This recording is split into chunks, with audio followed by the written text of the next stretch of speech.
Olá, pessoal, como vocês estão? Eu espero que estejam muito bem. Estamos começando mais um vídeo aqui no canal Saúde Med. Sejam muito bem-vindos. O meu nome é Denifer Ferreira e hoje nós vamos finalizar o nosso tema que nós estávamos falando sobre a doença de Addison. Hoje nós vamos falar sobre o tratamento e o gerenciamento desses pacientes, ou seja, o cuidado que nós devemos ter com esses pacientes. Nesse vídeo, nós vamos comentar de como tratar a crise aguda de Addison e nós vamos falar também sobre o tratamento de manutenção da doença. Também nós vamos falar sobre o prognóstico, ou seja, o que a gente espera depois ou durante o tratamento, e também as complicações da doença. Nós também vamos entender como orientar o nosso paciente em relação à doença, porque não é só realizar o tratamento ali, realizar a nossa consulta e mandar o paciente embora. Nós precisamos acolher esse paciente, nós precisamos educar esse paciente a ele ter uma rotina de cuidados e também nós vamos ressaltar a importância de uma equipe multiprofissional no atendimento desse paciente. Como nós bem sabemos, a gente não faz tudo sozinho, né? Eu sou farmacêutico, mas o que seria de mim sem o médico, sem o enfermeiro, né? Sem o nutricionista, sem o psicólogo. Então a gente trabalha todos juntos, tá? Então já deixa o seu like, se você ainda não é inscrito, se inscreva no canal, ativa o sininho e compartilhe esse vídeo que isso nos ajuda muito a continuar produzindo mais conteúdos. Então, falando em relação ao tratamento propriamente dito e o gerenciamento da doença, né? Só dando uma introdução aqui, como a gente falou, né, ali sobre o diagnóstico no vídeo passado, a gente falou que o reconhecimento precoce ele é fundamental para o manejo da insuficiência adrenal, né? A crise de Addison é uma grave emergência endócrina, a gente tem que saber disso. Por isso, o reconhecimento e o tratamento imediato é extremamente necessário, tá? É muito importante você estar ciente, pessoal, de que se essa emergência ela não for reconhecida e tratada, a crise adrenal ela pode ser fatal, né? O paciente ele pode ir a óbito. Tá? É muito importante ressaltar que na avaliação, né, a avaliação laboratorial confirmatória, ela não deve atrasar o tratamento, né? As amostras de sangue é assim, elas devem ser obtidas ali para posterior medição dos níveis de ACTH e cortisol, tá? A elevação do ACTH com cortisol baixo, ele é um diagnóstico de insuficiência adrenal primária. Tá?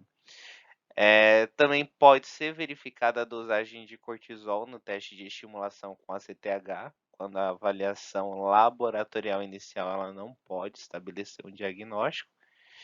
E também o nível de renina plasmática geralmente ele está elevado, então a gente pode fazer essa medição, né? Essa renina plasmática ela é indicativo de uma deficiência de minerais corticoides, que é acompanhada por um baixo nível de aldosterona. Então, se você quer ter mais informações sobre os testes laboratoriais, como realizar o diagnóstico, eu vou deixar aqui no card aqui acima, né, o vídeo da semana passada que nós falamos sobre isso. Você é meu convidado ali para obter todas essas informações em detalhes. Então a gente já sabe que nós precisamos diagnosticar o mais rápido possível, precisamos fazer, né, o reconhecimento e o tratamento ali numa crise, né, adrenal. Então nós vamos entrar de fato no tratamento, né, primeiro falando sobre a fase aguda. Então os pacientes com crise adrenal, eles precisam de 3 coisas, né, conforme aqui a gente vê na tela. Primeiro de tudo, ressuscitação com fluidos para restaurar o volume intravascular com solução salina normal intravenosa. O paciente ele precisa de dextrose para corrigir a hipoglicemia, né? E por último, né, o terceiro ponto é a gente realizar a correção da deficiência hormonal, tanto de glicocorticoides quanto de mineralos corticoides. E como nós fazemos essa correção hormonal, né? O tratamento hormonal imediato ali é uma administração de hidrocortisona. A dose inicial para crise adrenal é de 100 miligramas intravenosas em bolos, seguida de 50 a 100 miligramas intravenosa a cada 6 horas por 24 horas, né? Já em crianças é um pouquinho diferente. Em crianças a dose é de 50 miligramas por metro quadrado, lembrando que a dose máxima é de 100 miligramas em bolos intravenosos, tá? Seguido de 50 a 100 miligramas por metro quadrado, né? Ali no paciente. Como essa dose tem atividade de mineralocorticoides significativas, os mineralocorticoides, como a fludrocortisona, elas são desnecessárias durante essa fase aguda, tá? Também bolos intravenosos de dexametasona de 4 miligramas pode ser considerada ali no pronto-socorro quando a administração emergente de esteroides é necessária, tá? É menos provável que esse medicamento interfira com os ensaios de cortisol sérico, tá?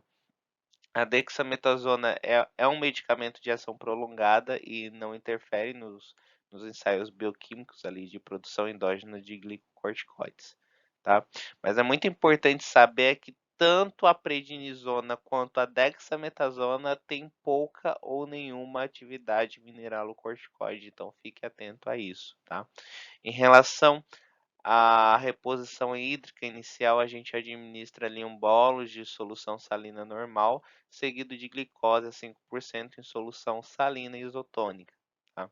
É muito importante ter em mente, pessoal, que a hipoglicemia ela deve ser tratada de forma imediata.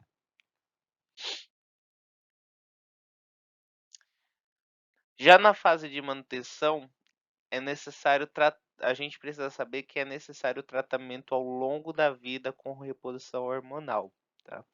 Terapia de manutenção, ela tem o objetivo de fornecer uma reposição para manter o nível fisiológico de glicocorticoides e mineralocorticoides, tá? As doses usuais, elas são as seguintes. Então, no caso da reposição de glicocorticoides, a gente administra hidrocortisona de 5 a 25 miligramas por dia, né? Essa dose total diária, ela pode ser dividida em 2 ou 3 doses, ou então a gente pode utilizar a prednisona, ali na dose de 3 a 5 miligramas por dia, tá? É muito importante ressaltar que essas doses elas devem ser ajustadas de acordo com a resposta clínica e a normalização das anormalidades eletrolíticas, tá? Então, para minimizar os efeitos adversos, né, a gente precisa minimizar, principalmente corticoide, a gente precisa minimizar ao máximo os efeitos adversos, né, desse medicamento. A dose ela deve ser titulada ali para a menor dose possível, que obviamente controle os sintomas e garanta que o paciente esteja clinicamente bem. Então, você, né, médico, que vai prescrever o medicamento, precisa ficar atento bem em relação a isso, tá? Conseguir pesar, né, essa tanto, né, evitar o efeito colateral, mas que sejam doses suficientes para garantir que o paciente esteja bem, tá? O nível de renina plasmática também ela pode ser usado para ajustar as doses, tá? Já os níveis de ACTH, eles podem variar significativamente, eles não podem ser usados ali para ajuste de dose, tá? Também é importante considerar medicamentos concomitantes ao decidir a dose de glicocorticoides. Por exemplo, né, certos medicamentos como a rifampicina, né, elas podem aumentar o metabolismo dos glicocorticoides hepáticos e podem inativar o cortisol. Então é bem importante a gente verificar a interação medicamentosa. E aí, responsabilidade tanto do médico quanto do farmacêutico em fazer essa verificação, tá? Um ponto importante de ressaltar é que a dexametasona não é uma escolha apropriada ali para o tratamento de manutenção. A gente pode utilizar ali numa crise, né, numa fase aguda, mas não na fase de manutenção. Por que a gente não pode utilizar? Porque a titulação da dose, primeiro, é difícil, né? E isso aumenta o risco de efeito de Cush, tá? O paciente pode utilizar uma dose muito alta. Então é preciso ficar bem atento em relação a isso, né? Já na reposição de mineralos corticoides, a gente pode utilizar a fludrocortisona ali numa dose de 0,05 a 0,2 miligramas por dia, né? Alguns pontos importantes que nós precisamos saber é que em crianças a dose inicial de hidrocortisona é de 8 miligramas por metro quadrado dia, né? Ali por via oral. Essa dosagem ela pode ser dividida ali em 3 ou 4 doses, né? Na verdade é o ideal que você faça essa titulação, né, essa divisão de doses, tá? Outro ponto que nós devemos observar é que a fludrocortisona ela deve ser administrada em uma dose suficiente para manter o nível de renina plasmática no intervalo de referência, tá? Uma atividade da renina plasmática elevada indica que é necessária uma dose mais elevada de fludrocortisona. Então, é o nível de renina que vai te indicar qual que é a atitude, se você vai aumentar ou diminuir dose. Tá? A dosagem de mineralos corticoides elas devem ser adaptadas ali para abordar o grau de estresse, né? Além disso, a identificação e o tratamento das causas subjacentes, como a sepse, elas são fundamentais para um resultado ideal. Então, o tratamento de condições associadas também deve ser realizado.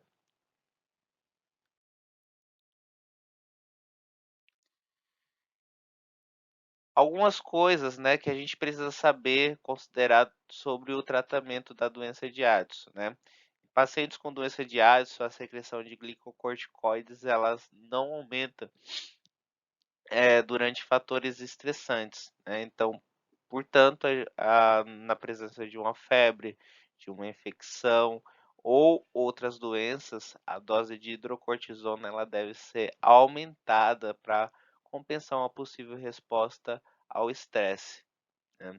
Em geral, a dose usual ali durante fatores estressantes varia de 2 a 3 vezes a dose diária de manutenção, tá? E aí, como eu tinha falado em relação à rifampicina, né?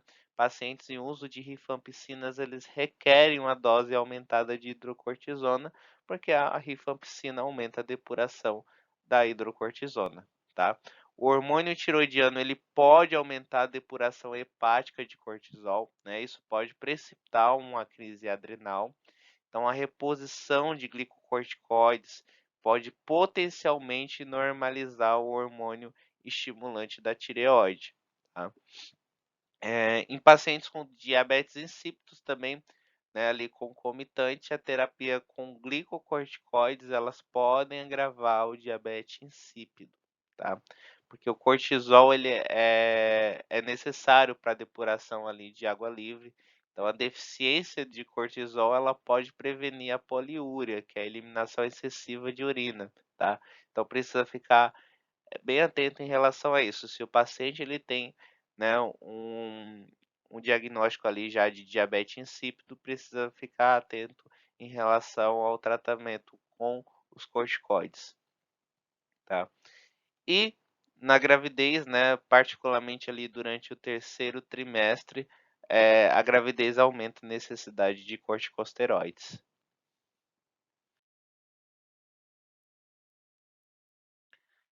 A gente falou sobre o tratamento, vamos falar um pouquinho sobre o prognóstico, tá? A gente precisa saber que o tratamento da doença de Addison é a reposição vitalícia de glicocorticoides e mineralos corticoides. Portanto, é necessário um equilíbrio rigoroso para evitar o tratamento excessivo ou insuficiente com glicocorticoides, tá? Os dois provocam riscos. Então, atenção, você que é profissional de saúde, né? A gente que é profissional de saúde, é farmacêutico, é médico, é enfermeiro, é necessário um acompanhamento cuidadoso desse paciente, tá? Tratamento excessivo com glicocorticoides ele pode resultar em obesidade, em diabetes e osteoporose, né, que a gente conhece ali como síndrome de Cush iatrogênica, síndrome de Cush medicamentosa. A gente já falou sobre isso em vídeos anteriores. Você pode clicar no card também aqui acima para mais detalhes. Também, o tratamento excessivo com mineralocorticoides, ele pode causar hipertensão, então precisa ficar bem atento, tá? Os pacientes com doença de Addison, ele tem maior risco de desenvolver outras condições imunes, né? Até 50% dos pacientes com doença de Addison, ele pode desenvolver outras condições autoimunes, né? Também a reposição de hormônio tiroidiano, como a gente já falou, ele pode precipitar uma crise adrenal em pacientes não diagnosticados.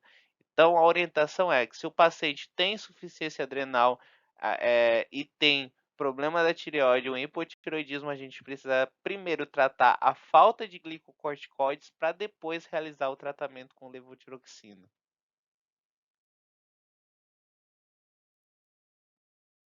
Falando aqui, então, em relação às complicações, a gente sabe que a falta de glicocorticoides, ela pode provocar problemas graves, tá? Então, a doença de Addison, ela pode evoluir para uma crise adrenal se ela não for reconhecida e tratada prontamente, né? Essa crise adrenal, ela pode resultar em hipotensão, em choque, em hipoglicemia, em descompensação cardiovascular aguda e, por fim, a morte, tá?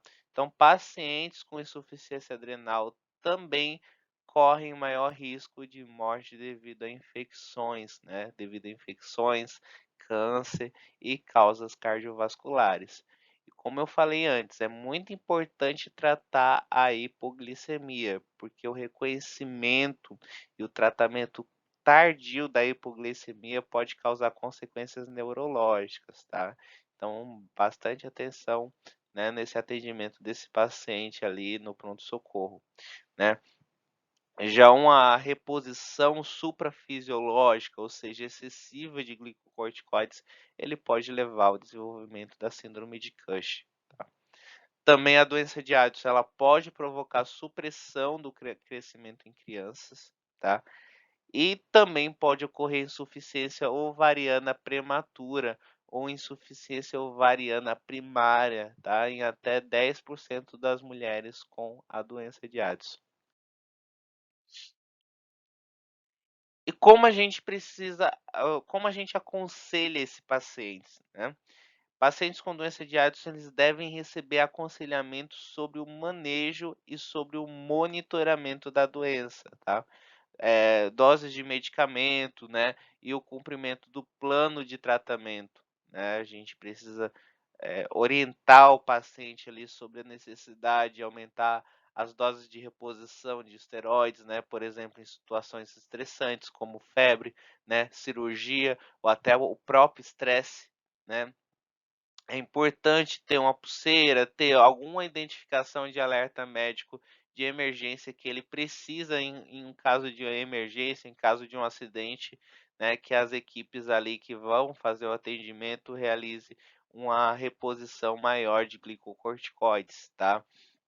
E orientar esse paciente em relação ao autocuidado, né, que vai envolver ali a ingestão adequada de sódio na dieta, o monitoramento do peso e também o monitoramento da pressão arterial. E por último, falando sobre a importância da equipe multiprofissional, tá? Como a gente falou, a doença de Addison é uma condição com risco de vida que requer diagnóstico preciso e tratamento imediato, né? Se o diagnóstico for tardio, isso vai levar a alta morbidade e alta mortalidade. Então, por isso a condição ela é sempre melhor gerenciada por uma equipe multiprofissionais de profissionais da saúde, né, que vai incluir ali um endocrinologista, um intensivista, um especialista em doenças infecciosas, o farmacêutico, o enfermeiro, né? Como eu falei, a educação do paciente ela é fundamental para esses pacientes, né? Dessa forma, o médico, o enfermeiro, o farmacêutico, ele pode compartilhar essas responsabilidades, né? Os enfermeiros, eles são muito importantes, eles precisam administrar o tratamento, né? Monitorar o paciente, fornecer atualizações para a equipe, né? Então, cada um no seu papel, né? Com o objetivo comum, que é trazer o melhor tratamento para o nosso paciente, tá? Então, assim que é estabelecido o diagnóstico, os resultados eles dependem, né, da causa primária. A gente precisa ficar, né, bem atento em relação a isso, procurar a causa subjacente para essa crise adrenal, tá? Por isso, qualquer atraso ali no início do tratamento, ele pode levar a resultados ruins, né, nesse quadro clínico. E com isso nós finalizamos esse assunto, tá, gente? Na semana que vem nós vamos trazer um novo assunto aqui, então fica ligadinho no nosso canal. E mais uma vez eu peço que você deixe o seu like, que você se inscreva no canal e também compartilhe esse vídeo para que possa alcançar mais e mais pessoas. E lembrando que nós temos outros vídeos disponíveis no canal para vocês, então acesse o canal.